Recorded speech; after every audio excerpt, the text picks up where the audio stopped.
Imagine you've got $100,000 sitting in your bank account right now, and every single night you feel a sense of safety knowing it's there, untouched, protected, waiting. But here's a question that might keep you up tonight. What if that safety is actually costing you a fortune? What if the very thing you think is protecting your money is shrinking it while you sleep? Let me show you something that most Australians never stop to calculate. Right now, in 2026, the best high-interest savings accounts in Australia are paying somewhere around 5% a year. Rabobank is offering close to 5.9% as an intro rate. Ubank sits near 5.85%. So on your $100,000, you might earn around $5,000 in a year. That feels good. That feels like progress. But there's a thief in the room, and its name is inflation. As of April 2026, inflation in Australia is running at about 4.2%. That means the cost of everything, your groceries, your power bill, your rent, your morning coffee, is rising by 4.2% every year. So when your savings grow by 5%, but prices rise by 4.2%, your real gain isn't $5,000. It's closer to $800. Your money is barely treading water. And in some years, when inflation climbs higher than your interest rate, your money actually goes backwards. You have more dollars, but each dollar buys less. That's the trap nobody warns you about. Now let's talk about the other path, the path that feels scary, risky, even reckless to a lot of people. The share market. Here's what the numbers actually say. These come straight from the 2025 Vanguard Index chart, one of the most trusted long-term records of returns in this country. Over the last 30 years, from 1995 to 2025, Australian shares returned an average of 9.3% every single year. Cash in a savings account returned just 4.1%. If you had put $10,000 into a savings account back in 1995, by 2025, you'd have about $33,677. Not bad. Your money tripled. But if you'd put that same $10,000 into Australian shares, you'd have $143,786. And if you'd invested in US shares, you'd be sitting on $214,332. That's more than 20 times your original money. So let's scale this up to your situation. You've got $100,000.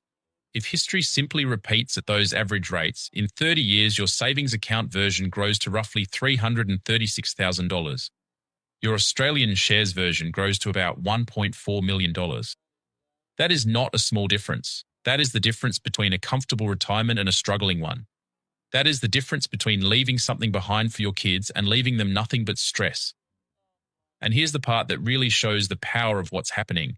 In the early years, the difference between the two looks small, almost not worth the worry. After 5 years, the saver and the investor aren't that far apart. But compound growth is sneaky. It builds slowly, then explodes. The investor earns returns and then earns returns on those returns, and then earns returns on top of that. Each year, the snowball gets bigger and rolls faster. By year 25, the growth in a single year can be larger than the entire amount you started with. That's why the people who win aren't the ones who chase the hottest stock. They're the ones who simply give compounding enough time to do its work.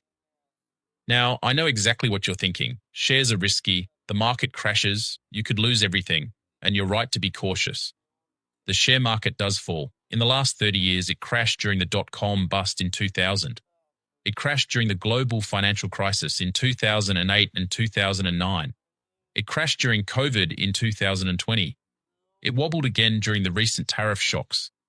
Some years it drops 20 or even 30%. If you check your account on one of those days, your stomach will turn. That fear is real, and I won't pretend it isn't. But here's the part that changes everything. After every single one of those crashes, the market recovered, and then it climbed higher than ever before. The 9.3% average already includes all of those terrible years. The crashes are baked into the number. The investors who lost money weren't the ones who stayed in. They were the ones who panicked, sold at the bottom, and locked in their losses. So the real risk isn't the share market going down. The real risk is keeping all your money in cash for 30 years and watching inflation eat it alive while you congratulate yourself for being safe. Safe and broke is still broke.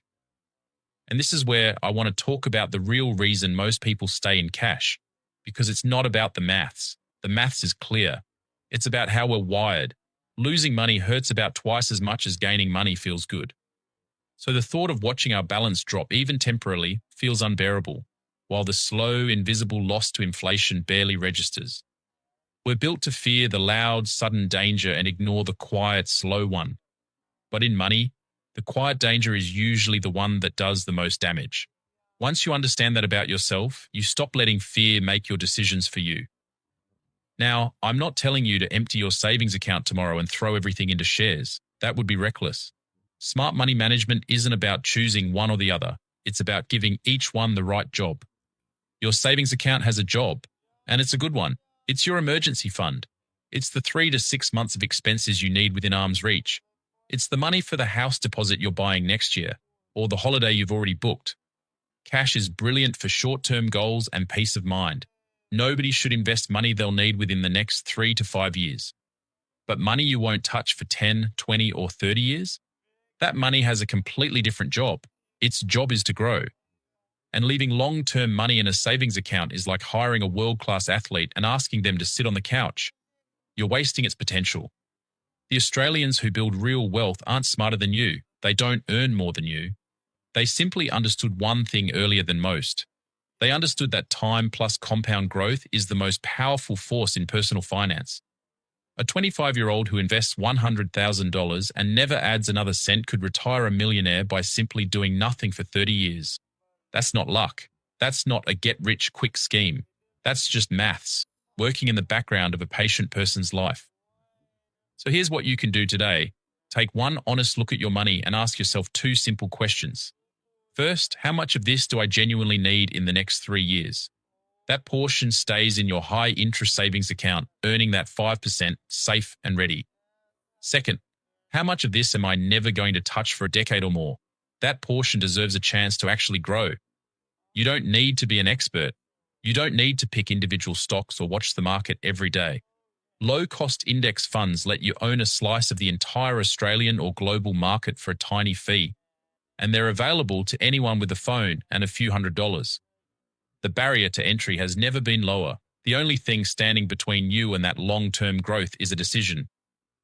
Your $100,000 is a seed. You can lock that seed in a jar where it stays safe, dry, and exactly the same size for the rest of your life.